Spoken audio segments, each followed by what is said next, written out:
ఆశీర్వదించకపోతే వస్తుండేనా? కేసీఆర్ ఉన్నప్పుడు ఎప్పుడన్నా వచ్చినాయా మనకి ఇట్లాంటి అవకాశాలు? ఎప్పుడన్నా వచ్చినాయా? ముఖ్యమంత్రిని దగ్గరికి వెళ్ళి మనం చూసినామా? అన్నా అని ఎప్పుడన్నా పిలిచిర్రా? ఎప్పుడన్నా రేవంత్ అన్న ఎట్లున్నామని అడిగే అవకాశం చంద్రశేఖరరావు ఇచ్చిండా?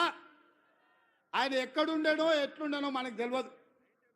ఇవాళ మనం ఉన్నాం కాబట్టే ఇవాళ మనం కలుసుకోగలిగినాం, ఈ పండుగ చేసుకోగలిగినాం.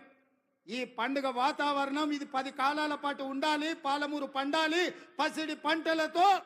20 లక్షల ఎకరాలు కనీసం జితేందర్ రెడ్డి గారు చెప్తున్నారు కరెక్ట్. 2 ఏళ్ళు కష్టపడితే 20 లక్షల ఎకరాలకు నీళ్ళు ఇవ్వచ్చు అని.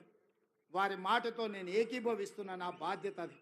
వెనక్కి మళ్ళీ చూడని 20 లక్షల ఎకరాలకు పాలమూరు జిల్లాలో నీళ్లు పారించే వరకు గ్రీన్ ఛానల్లో నిధులు విడుదల చేయించి సాగునీటి పారుదల శాఖ మంత్రి మీకు తెలుసు కదా ఉత్తమ్ కుమార్ రెడ్డి గారు. ఆయన ఏ ఊరు అల్లుడో తెలుసా? మన పాలమూరు అల్లుడు, జడ్చర్ల పక్కనే ఊరు.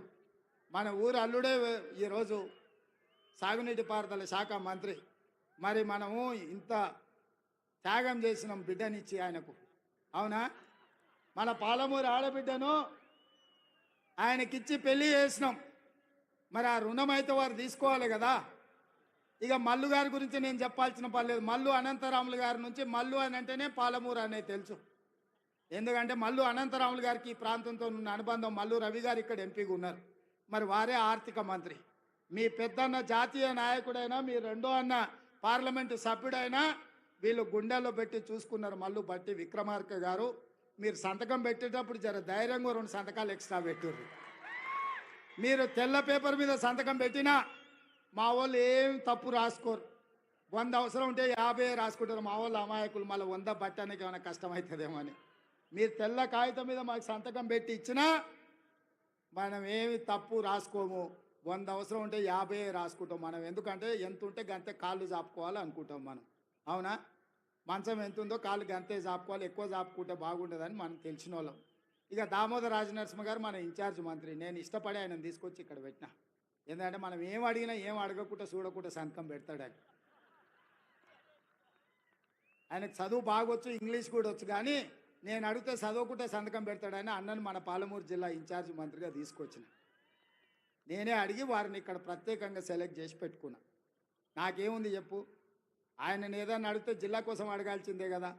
అందుకే మీరందరూ వేదిక మీద ఉన్న పెద్దలందరికీ పెద్ద ఎత్తున సప్పట్లు కొట్టి మనకు అన్నీ ఇవ్వాల్సిందిగా, వెనకాల ఉన్నోళ్ళు కూడా, ఆఖరికి ఉన్నోళ్ళు కూడా మీ సప్పట్లే వాళ్లకు మన విజ్ఞప్తి.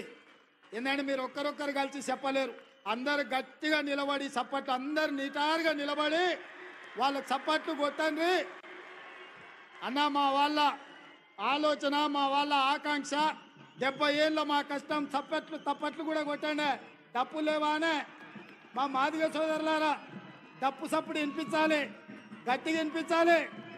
మన జిల్లానే మాదిగోళ్ళ జిల్లానే, కొట్టూరి గట్టిగా. ఎందుకంటే వాళ్ళకి ఎప్పుడైనా సంతకం పెట్టే ముందు మీ సప్పట్లు వినిపించాలి, మీ డప్పుల మూత వినిపించాలి. వాళ్ళ గుండెల్లో సంతోషం పరవళ్ళు తొక్కాలి. పాలమూరు జిల్లాకు నిధులు వరదై పారాలి. ఈ జిల్లా రుణం నేను తీర్చుకోవాలి. ఆ తీర్చుకునేటందుకు వచ్చిన మీ అందరికీ ధన్యవాదాలు తెలియజేస్తూ మీ అందరి దగ్గర సెలవు తీసుకుంటున్న మిత్రులారా. ఈ జిల్లా ముద్దలు పెట్టాడు 3 రంగుల జెండా పట్టి సింగమోలే కదిలినాడు. కాంగ్రెస్ సూర్యుడు మన రేవంత్